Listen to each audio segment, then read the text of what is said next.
दोस्तों, जैसा कि मैंने आपसे बताया था कि मैंने चैनल से रिलेटेड कुछ डिसीजंस लिए हैं, जैसे कि अब आपको डेली बेसिस पर जो डेली का पीडीएफ है ये फ्री ऑफ कॉस्ट इसी वीडियो के डिस्क्रिप्शन में एक लिंक के माध्यम से दिया जाएगा।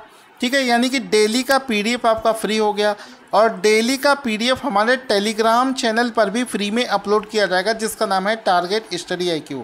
इसके अलावा दोस्तों, हमने ये डिसीजन लिया है कि कुछ महीने के जो मंथली पीडीएफ हैं जो कि पेड हैं उनको फ्री कर दिया जाएगा, जिसके रिगार्डिंग हमने अपना जनवरी 2021 का जो पेड पीडीएफ है उसको टेलीग्राम चैनल पर शेयर कर दिया है बिल्कुल फ्री ऑफ कॉस्ट। तो अगर आपको जनवरी महीने का पीडीएफ लेना हो बिल्कुल फ्री ऑफ कॉस्ट तो लिंक वीडियो के डिस्क्रिप्शन में है टेलीग्राम चैनल का, वहाँ से जाकर ज्वाइन करें और उसको ले लें। साथ ही साथ मैं आपको फरवरी का भी दे दूंगा फ्री में, नवंबर और दिसंबर का 2020 का वो भी फ्री में दे दूंगा। बाकी सब कुछ ऐसा ही चलता रहेगा जैसे पहले से चल रहा था।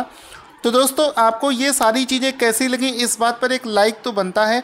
बस मैं आपके लिए सपोर्ट में कर रहा हूँ, आप बस वीडियो को ज़्यादा से ज़्यादा लाइक और शेयर करते रहें। ठीक है, अपनी रिस्पॉन्सिबिलिटी आप निभाएं। आज का दोस्तों पहला प्रश्न देखो क्या बना है। क्वेश्चन बना है कि national voluntary blood donation day प्रति वर्ष कब मनाया जाता है, यानी कि इसको हिंदी में बोलेंगे राष्ट्रीय स्वैच्छिक रक्तदान दिवस, यानी कि अपनी इच्छा से ब्लड को डोनेट करने का जो ये दिवस है ये कब मनाया जाता है।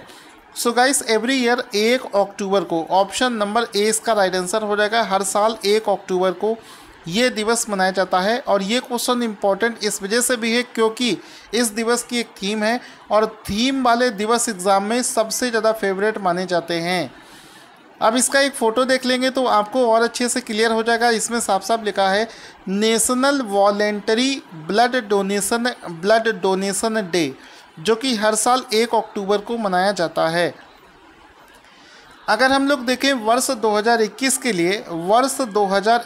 लिए इस दिवस की थीम क्या होगी, तो वर्ष 2021 के लिए इस दिवस की थीम है give blood and keep the world beating. अच्छे से देख लेना क्योंकि मुझे ऐसा लगता है कि ये क्वेश्चन मोस्ट इम्पॉर्टेंट है। इसका थीम क्या हो जाएगा वर्ष 2021 के लिए, give blood and keep the world beating. Hindi में रक्त दो और विश्व को धड़काते रहो। लेकिन हमेशा कोशिश करो इसका जो थीम है वो इंग्लिश में ही याद रखना। हिंदी का भी एग्ज़ाम हो, हिंदी में भी अगर क्वेश्चन पेपर होगा तो भी वो इंग्लिश वाला जो है वो ज़्यादा सही माना जाता है। कभी कभी हिंदी और इंग्लिश के चक्कर में थीम चेंज हो जाती है। ठीक है, तो इंग्लिश में इसको आप लोग याद रखेंगे। अब दोस्तों देखो, इसी क्वेश्चन से जुड़े हुए स्टैटिक जीके क्या बन सकता है। चूँकि हमने इस क्वेश्चन में ब्लड की बात करी है तो ब्लड से संबंधित, ह्यूमन ब्लड से संबंधित जो रिलेटेड स्टैटिक जीके फैक्ट है वो एग्ज़ाम में बार बार पूछे जाते हैं। क्या पूछा जाता है? पूछा जाता है कि यहाँ पर ह्यूमन ब्लड से संबंधित दोस्तों जितने भी क्वेश्चंस बन सकते हैं सबको पॉइंट वाइज मैंने यहाँ पर लिख दिया है। अलग से आपको कोई भी क्वेश्चन ढूंढने की ज़रूरत नहीं है और ना ही इसके बाहर पूछेगा। क्वेश्चन पहला बनेगा कि एक औसत वयस्क के पास में लगभग कितने लीटर रक्त होता है, तो 5 से 6 लीटर रक्त दोस्तों होता है। हमारे शरीर के वजन का 8% हिस्सा जो है ये हमारा ब्लड कंट्रीब्यूट करता है। एक बहुत ही बढ़िया क्वेश्चन एसएससी और रेलवे में पूछा जाता है कि ह्यूमन ब्लड का पीएच वैल्यू कितना है, तो इसका पीएच वैल्यू है 7.4 के आसपास में। इस वजह से ये बेसिक नेचर का ब्लड होता है। ठीक है, यानी कि हमारा जो रक्त है ये एसिडिक नहीं बेसिक नेचर का होता है। फिर उसके बाद में आता है निद्रा के दौरान मनुष्य का रक्तचाप जो है, ब्लड प्रेशर है, ये क्या होता है, ये रिड्यूस हो जाता है, घट जाता है। फिर उसके बाद में देखो पॉइंट है कि जो ब्लड प्रेशर है, रक्तदाब है, इसको मापने के लिए कौन सा उपकरण इस्तेमाल किया जाता है, तो आंसर हो जाएगा इसको स्फिग्नोमैनोमीटर। ये वाला पॉइंट इंपॉर्टेंट है। स्फिग्नोमैनोमीटर की सहायता से हम रक्तदाब को नाप सकते हैं, तो स्फिग्नोमैनोमीटर इसका राइट आंसर हो जाएगा। फिर उसके बाद में आता है कि जब भी कोई बाहरी पदार्थ मानव रुधिर प्रणाली में प्रवेश करता है तो प्रतिक्रिया कौन प्रारंभ करता है। इसका मतलब हुआ कि जब भी कोई वायरस या बैक्टीरिया हमारे शरीर में आता है तो जो वाइट ब्लड सेल्स हैं, श्वेत रुधिर कणिकाएं जो हैं, ये काम करना शुरू करती हैं और ये उस वायरस या बैक्टीरिया को शरीर से बाहर निकालने का काम करती हैं। किसकी उपस्थिति में रुधिर वाहिनियों में रक्त अतचित यानी कि क्लॉट नहीं होता है? देखो, हमारे रुधिर में ब्लड की क्लॉटिंग हो जाती है, रक्त का थक्का बनने लगता है, और अगर उसमें हेपैरिन की उपस्थिति हो, हेपैरिन नाम से पदार्थ है, अगर इसको मिला दिया जाए तो रक्त का थक्का नहीं बनता है, ये ब्लड को पतला कर देता है, लिक्विड कर देता है। हीमोग्लोबिन का क्या फंक्शन होता है? तो हीमोग्लोबिन हमारे बॉडी में ऑक्सीजन ले जाता है। रक्त में कौन सी धातु, मेटल पाया जाता है? तो आंसर हो जाएगा इसमें मेटल जो पाया जाता है वो होता है लोहा। तो लोहा इसमें पाया जाता है, ये भी एग्ज़ाम में पूछा जाता है। फिर उसके बाद में दोस्तों है कि हीमोग्लोबिन किसका महत्वपूर्ण घटक है? तो ये लाल रुधिर कणिकाओं, हीमोग्लोबिन की वजह से ही हमारे रक्त का कलर जो है लाल होता है। श्वेत रुधिर कणिकाओं का क्या काम है? मैं आपको पहले ही बता चुका हूँ, जो वाइट ब्लड सेल्स हैं ये शरीर को रोगों से रक्षा से कोशिश करती हैं। तो WBC जो है ये हमारे शरीर को वायरस और बैक्टीरिया से बचाती हैं। सार्वत्रिक रक्तदाता का रुधिर वर्ग कौन सा है? तो इसका हो जाएगा रुधिर वर्ग O। कौन सा रुधिर वर्ग को विश्वव्यापी आदाता, मतलब रिसेप्टर, यूनिवर्सल रेसिपिएंट? तो आंसर हो जाएगा AB जो है ये यूनिवर्सल रिसेप्टर की तरह काम करता है। अब दोस्तों देखो, अगला जो पॉइंट बताऊंगा आपका दिल खुश हो जाएगा कि रुधिर वर्ग की खोज किसने करी थी। जैसे ब्लड होता है A, B, C, ये जो इसके टाइप होते हैं, जो इसकी खोज किसने करी थी? तो लैंड स्टीनर ने करी थी। ये वाला पॉइंट भी एग्ज़ाम में पूछ लिया जाता है। रक्त के थक्के जमने का कारण क्या होता है? तो ये थ्रोम्बिन की वजह से रक्त का थक्का बन जाता है। और रक्त को थक्का ना बने इसके लिए, उसको मतलब पतला करने के लिए कौन सा एलिमेंट यूज़ होता है? तो मैंने आपको अभी ऊपर बताया हेपैरिन उसके लिए यूज़ करते हैं। ठीक है, अब इसमें देखो दोस्तों क्वेश्चन और भी बनते हैं, लेकिन इन सभी क्वेश्चंस को आप लोग, इसका जो PDF में फ्री ऑफ कॉस्ट आपको दे रहा हूँ हर वीडियो के नीचे डिस्क्रिप्शन बॉक्स में, वहाँ से आप इसको डाउनलोड करके रिवीजन कर लेना। ठीक है, इसके बाद में हम लोग चलते हैं सीधे अपने अगले क्वेश्चन की तरफ। क्वेश्चन बना है कि भारत और किस देश के बीच में संयुक्त सैन्य अभ्यास मित्र शक्ति आयोजित किया गया है? तो हाल ही में अक्टूबर के महीने में ये जो मित्र शक्ति नाम से अभ्यास है ये भारत और श्रीलंका के बीच में आयोजित किया जाएगा। तो ऑप्शन नंबर C इसका राइट आंसर हो जाएगा। और दोस्तों, जब मैं इतना सब कुछ आपके लिए कर रहा हूँ, सब कुछ फ्री में देने की कोशिश कर रहा हूँ, हमें भी सर्वाइवल के लिए कोशिश करनी पड़ती है। तो आपसे दोस्तों रिक्वेस्ट है कि प्यार मोहब्बत से आप लोग भी हमारे वीडियोस को बहुत ज़्यादा प्यार दें, मतलब इसको लाइक और शेयर किया करें। तो यहाँ पर ये देखो, मित्र शक्ति नाम से सैन्य अभ्यास है जिसको भारत और श्रीलंका के बीच में आयोजित किया जाता है। अगर हम लोग देखें इस क्वेश्चन से जुड़ा हुआ जितने भी रिलेटेड फैक्ट्स हैं उसको अगर हम लोग देखें तो ये जो सैन्य अभ्यास है मित्र शक्ति, ये 4 अक्टूबर से 15 अक्टूबर तक आयोजित किया जाएगा। कब से कब तक? 4 अक्टूबर से 15 अक्टूबर तक इसको आयोजित किया जाता है। अब सैन्य अभ्यास वाले क्वेश्चन में आजकल एग्जाम में ये भी पूछा जाता है कि इस वर्ष इस सैन्य अभ्यास का कौन सा संस्करण आयोजित किया गया है। अभी रिसेंट में जो DFCCIL का एग्ज़ाम हुआ था उसमें ऐसा ही एक क्वेश्चन पूछा गया था जिसमें मैंने ये चीज़ अच्छे से बताई थी। तो अभी इस वाले में क्या होगा, ये जो सैन्य अभ्यास है इसका 8वां संस्करण, कौन सा, 8th एडिशन हाल ही में आयोजित किया जा रहा है 4 अक्टूबर से 15 अक्टूबर 2021 के बीच में। फिर एक प्रश्न ये भी पूछा जाता है कि ये जो सैन्य अभ्यास है जिसका नाम यहाँ पर मित्र शक्ति है, इसको कहाँ पर आयोजित किया जाएगा? तो इसको भारत में आयोजित नहीं किया जाएगा, इसको श्रीलंका देश में आयोजित किया जाएगा। अब चूंकि श्रीलंका की बात हुई है तो श्रीलंका की जो कैपिटल है वो है श्री जयवर्धनापुरे कोट्टे, लेजिस्लेटिव कैपिटल ये है। और इसकी जो कोलंबो जो है ये इसकी एग्जीक्यूटिव एंड जुडिशियल कैपिटल है। ये वाला पॉइंट भी आपको याद रखना है। प्रेसिडेंट और प्राइम मिनिस्टर को तो हम भूल ही नहीं सकते हैं। प्रेसिडेंट का नाम है श्रीलंका के गोतबया राजपक्षे और प्राइम मिनिस्टर का नाम है महिंद्रा राजपक्षे। दोनों में आप स्वैपिंग मत कर देना, दोनों में राजपक्षे है तो कन्फ्यूज़न क्लियर रखना। प्रेसिडेंट का नाम है गोतबया और प्राइम मिनिस्टर का नाम है महिंद्रा राजपक्षे। अगला क्वेश्चन दोस्तों मोस्ट इम्पॉर्टेंट होने के साथ साथ में थोड़ा सा खुशी देने वाला भी है कि विश्व के सबसे बड़ा राष्ट्रीय ध्वज, विश्व का सबसे बड़ा राष्ट्रीय ध्वज, जिसकी देखो डायमेंशन भी दे रखी है, 225 फीट लंबा, 150 फीट चौड़ा और 1400 किलो लगभग इसका वजन है। इसका अनावरण कहाँ पर किया गया है? तो प्राउड की बात है दोस्तों, करंट अफेयर्स के क्वेश्चन में इसको इंक्लूड किया है, बहुत खुशी की बात है। आंसर हो जाएगा लेह, ऑप्शन नंबर 20 का राइट आंसर हो जाएगा कि विश्व का सबसे बड़ा जो राष्ट्रीय ध्वज है ये लेह में स्थित है। ऑप्शन नंबर 20 का राइट आंसर हो जाएगा।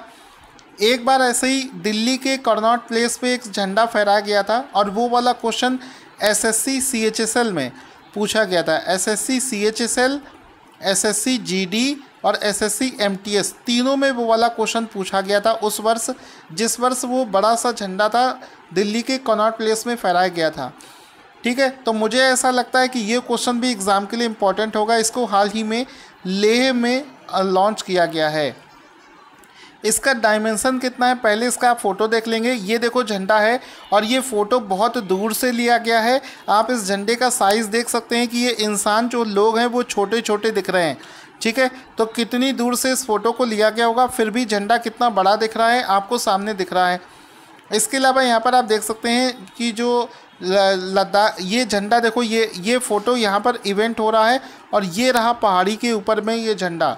और ये जो इवेंट ऑर्गेनाइज़ किया गया है इसमें अब देखो लेह लद्दाख के जो लेफ्टिनेंट गवर्नर हैं वहाँ के जो एलजी साहब हैं, ठीक है, आरके माथुर एलजी साहब जो वहाँ के, उन्होंने इस झंडे को अनावरण किया था, जिसका एक फ़ोटो भी आप यहाँ पर देख सकते हैं। उनके ट्विटर हैंडल पर इस फ़ोटो को भी शेयर किया गया था। अब एक बहुत ही शानदार करंट अफेयर्स का क्वेश्चन बन सकता है कि बताओ इस झंडे को किसके द्वारा निर्मित किया गया था? तो इस झंडे को केवीआईसी के द्वारा, यानी कि राष्ट्रीय ध्वज को खादी और ग्रामोद्योग आयोग केवीआईसी के द्वारा इस झंडे को निर्मित किया गया है। ये वाला पॉइंट भी आपको याद रखना है। और इसका उद्घाटन किसने किया है? तो लद्दाख के जो लेफ्टिनेंट गवर्नर हैं आरके माथुर, उनके द्वारा इस झंडे का उद्घाटन किया गया है। ये वाला पॉइंट भी आपको याद रखना है। अब दोस्तों मैंने देखा है पिछले कई वर्षों से एग्ज़ाम में, चूँकि झंडे की दोस्तों हमने बात करी है, तो हम लोग रिलेटेड स्टैटिक जीके में क्या पढ़ेंगे कि फैक्ट पढ़ेंगे related to national flag. National flag के बारे में क्वेश्चंस को अगर इसी के नीचे कर लेंगे तो आपको हमेशा के लिए याद हो जाएगा। जैसे कि भारत के भारतीय राष्ट्रीय को झंडे को संविधान सभा ने 22 जुलाई 1947 को अपनाया था। साथ ही साथ में हमारे झंडे में कलर कौन कौन से हैं? 3 जो 36 कलर हैं इसमें हम लोग डाउटफुल हो जाते हैं। पहले सबसे ऊपर है गहरा केसरिया, सबसे ऊपर है, फिर बीच में सफ़ेद है और नीचे हरे रंग का इस्तेमाल हुआ है। कुछ लोग हरे को ऊपर कर देते हैं, केसरिया को नीचे कर देते हैं। ठीक है, तो इसमें कन्फ्यूज़न आपको नहीं रखना है। एक बहुत ही प्यारा क्वेश्चन है, एसएससी का है, बार बार एसएससी पूछता है कि एक कथन है जिसमें है एक ध्वज झंडा न सिर्फ हमारी स्वतंत्रता बल्कि सभी लोगों की स्वतंत्रता का प्रतीक है। ये स्टेटमेंट किसने रिलीज़ किया था? तो इसको जवाहरलाल नेहरू जी के द्वारा रिलीज़ किया गया था, ये आपको याद रखना है। वर्तमान समय में जो भारतीय झंडा है इसका डिज़ाइन किसने तैयार किया था? तो पिंगली वेंकैया। आपको पता होगा भारत की आज़ादी के बाद से हमारे झंडे का स्वरूप चेंज होता रहा है और पिंगली वेंकैया ने इसका डिज़ाइन तैयार किया था। ये वाला पॉइंट भी आपको याद रखना है। फिर है कि भारत के तिरंगे झंडे में चरखे की जगह चक्र कब से अस्तित्व में आए? तो 1947 में, 1947 में उस चरखे की जगह, पहले गांधी जी का चरखा था, फिर बाद में इसको अशोक चक्र वाला जो चक्र है उसको 1947 में शामिल कर दिया गया था। झंडे का रेशियो डायमेंशन क्या है? तो इसकी लंबाई और चौड़ाई का जो अनुपात है वो है 3:2। इस वाले पॉइंट को भी याद रखेंगे कि झंडे की जो लंबाई और चौड़ाई है, लंबाई ज़्यादा लंबी होती तो वो 3 होगी और चौड़ाई इसकी 2 है। कभी कभी इसमें रेशियो को 2 और 3 दे देता है, जो कि गलत है। लंबाई ज़्यादा होती है, चौड़ाई कम होती है। तो इस तरीके से आप इसको याद रखेंगे। फिर उसके बाद में देखो क्या है कि जो सफ़ेद रंग होता है वो किस चीज़ का प्रतीक है, तो वो सच्चाई और विचारों की पवित्रता का प्रतीक माना जाता है। इस वाले पॉइंट को भी आप लोग याद रखेंगे। इसके अलावा सुप्रीम कोर्ट ने किस आर्टिकल के तहत झंडा फहराने के अधिकार को मौलिक अधिकार के रूप में घोषित कर दिया था, तो आर्टिकल 19(1) जो है इसके तहत ये मौलिक अधिकार है कि हम झंडा फहरा सकते हैं। क्वेश्चन बनेगा करंट अफेयर्स का अगला शानदार प्रश्न क्या बनेगा कि अक्टूबर 2021 में नमामि गंगे कार्यक्रम का शुभारंभ के लिए किसे चुना गया है, तो नमामि गंगे कार्यक्रम है, इसके लिए एक कॉमिक कैरेक्टर चाचा चौधरी को चुना गया है। ऑप्शन नंबर सी इसका राइट आंसर हो जाएगा। अब नमामि गंगे से जुड़े जितने भी प्रोजेक्ट होंगे सभी प्रोजेक्टों में चाचा चौधरी का फ़ोटो इस्तेमाल किया जाएगा। ये आप देख सकते हैं करंट अफेयर्स में ऐसे क्वेश्चन भी एग्ज़ाम में बहुत ज़्यादा पूछे जाते हैं। तो चाचा चौधरी को नमामि गंगे प्रोजेक्ट में अपना कैरेक्टर बनाया गया है। फिर करंट अफेयर्स का अगला क्वेश्चन बना है जीआई टैग से लेकर, किस राज्य की इदायूर चिली, किस राज्य की इदायूर मिर्च को जीआई टैग प्रदान किया गया है, तो आंसर हो जाएगा केरल राज्य से संबंधित ये मिर्च है जिसका नाम है इदायूर मिर्चा, इसको जीआई टैग दिया गया है। इसका एक फ़ोटो भी देख सकते हैं। केरला से बिलोंग करने वाली ये जो मिर्च है इसको जीआई टैग हाल ही में दिया गया है। किस राज्य के कुट्टी अट्टूर आम मैंगो को जीआई टैग दिया गया है, तो आंसर हो जाएगा ये भी केरल राज्य से बिलोंग करता है। ऑप्शन नंबर सी इसका राइट आंसर हो जाएगा। केरल का कुट्टी अट्टूर आम देख सकते हैं जिसको हाल ही में जीआई टैग प्रदान किया गया है। किस राज्य के सफ़ेद प्याज वाइट ऑनियन को जीआई टैग प्रदान किया गया है, तो आंसर हो जाएगा ये जो दोस्तों सफ़ेद प्याज है ये महाराष्ट्र से बिलोंग करता है। ऑप्शन नंबर सी इसका राइट आंसर हो जाएगा, जिसको हाल ही में जीआई टैग प्रदान किया गया है। तो आप देख सकते हैं ये महाराष्ट्र का वाइट ऑनियन है जो कि एक्चुअल में महाराष्ट्र में एक जगह है अलीबाग जो कि रायगढ़ ज़िले से में आता है, उसके सफ़ेद प्याज को जीआई टैग दिया गया है। ये वाला पॉइंट भी आपको याद रखना है। अगर आप दोस्तों वीडियो को एंजॉय कर रहे हैं तो फिर आप सपोर्ट करने के लिए वीडियो को लाइक ज़रूर करना, और चैनल को जो लोग सब्सक्राइब करेंगे उनके पास में नोटिफिकेशन आना शुरू हो जाएगा। किस राज्य के चिन्नौर राइस को जीआई टैग प्रदान किया गया है, तो ये जो चिन्नौर राइस है चिन्नौर राइस ये मध्य प्रदेश में खास किस्म का चावल है जिसको हाल ही में जीआई टैग दिया गया है। तो ऑप्शन नंबर ए इसका राइट आंसर हो जाएगा। मध्य प्रदेश का जो चिन्नौर राइस है इसको हाल ही में इसको जीआई टैग प्रदान किया गया है। अक्टूबर के करंट अफेयर्स के अगले शानदार क्वेश्चन में क्या बना है कि पहली महिला क्रिकेट खिलाड़ी कौन है जिसने इंटरनेशनल क्रिकेट में 5000 रन बना दिए हैं और 300 से ज़्यादा विकेट प्राप्त कर लिए हैं, तो ऑस्ट्रेलिया की फेमस प्लेयर एलिसा यहाँ पर आपको देखो दो एलिसा हैं यहाँ पर, लेकिन इसमें से राइट आंसर होगा एलिसा पेरी। ऑप्शन नंबर 20 का राइट आंसर हो जाएगा। एलिसा पेरी जो है वो इसका राइट आंसर हो जाएगा, जिन्होंने हाल ही में 5000 रन बनाए हैं और 300 से ज़्यादा विकेट लिए हैं। ऑप्शन नंबर 20 का राइट आंसर हो जाएगा। तो एलिसा पेरी जो कि ऑस्ट्रेलिया की क्रिकेटर है, इन्होंने हाल ही में इस उपलब्धि को हासिल किया है। क्वेश्चन बनेगा करंट अफेयर्स का अगला प्रश्न क्या बनेगा, करंट अफेयर्स अक्टूबर का अगला प्रश्न बनेगा धौलागिरी पर्वत की चोटी पर सफलतापूर्वक पहुंचने के साथ ऑक्सीजन सिलेंडर के बिना 8000 मीटर से ऊपर किसी भी पर्वत पर चढ़ने वाली पहली भारतीय नागरिक कौन बने हैं। तो बिना सिलेंडर के 8000 मीटर से ऊपर चलने वाले जो पहले भारतीय बनी है वो बनी है Piyali Basak. Option number A इसका राइट आंसर हो जाएगा। पियाली बसक ने हाल ही में ये कारनामा किया है, उन्होंने नेपाल की धौलागिरी पर्वत की किया है जिसमें से 8000 मीटर के ऊपर वो बिना सिलेंडर के चली थी। यहाँ पर पियाली बिसक का फोटो देख सकते हैं जिन्होंने ऐसा कारनामा किया है। ये जो धौलागिरी पर्वत है इसकी ऊंचाई है 8,167 मीटर। इसको आप लोग याद रखेंगे, ये विश्व की 7वीं सबसे ऊंची चोटी है। तो दोस्तों अगर सभी क्वेश्चन जो हमने आज किए उसका एक क्विक रिवीजन करें तो national voluntary blood donation day 1 अक्टूबर को मनाया जाता है। फिर उसके बाद में हमारा करंट अफेयर्स का अगला क्वेश्चन था। करंट अफेयर्स का नेक्स्ट क्वेश्चन क्या था? नेक्स्ट करंट अफेयर्स था कि मित्र शक्ति नाम से सैन्य अभ्यास को भारत और श्रीलंका के बीच में आयोजित किया गया। नेक्स्ट करंट अफेयर्स क्या था कि विश्व का सबसे बड़ा राष्ट्रीय ध्वज कहाँ पर लहराया गया है? तो लेह इसका राइट आंसर हो जाएगा। नेक्स्ट करंट अफेयर्स है, नेक्स्ट करंट अफेयर्स दोस्तों बनेगा कि नमामि गंगे कार्यक्रम में शुभंकर किसे चुना गया? तो चाचा चौधरी को चुना गया है। नेक्स्ट करंट अफेयर्स है इयादुर मिर्चा को केरल राज्य से जीआई टैग मिला है। नेक्स्ट करंट अफेयर्स है कल्ली कुट्टी अट्टूर आम को जीआई टैग कहाँ से मिला है? केरला इसका राइट आंसर हो जाएगा। नेक्स्ट करंट अफेयर्स है व्हाइट अनियन को जीआई टैग कहाँ से मिला है? महाराष्ट्र से मिला है। फिर उसके बाद में चिन्नौर चावल मध्य प्रदेश का है। इसके बाद में क्वेश्चन हमारा बनेगा कि पहली महिला क्रिकेटर जिसने 5,000 रन और 300 विकेट लिए हैं एलिसा पेरी हो जाएगा। फिर है धौलागिरी पर्वत को किसने फतेह किया है? तो पियाली बसक इसका राइट आंसर हो जाएगा। दोस्तों आज का क्वेश्चन जिसका आंसर आपको देना है स्क्रीन पर आपको दिख रहा है, इसका आंसर कमेंट बॉक्स में लिखना ना भूलें।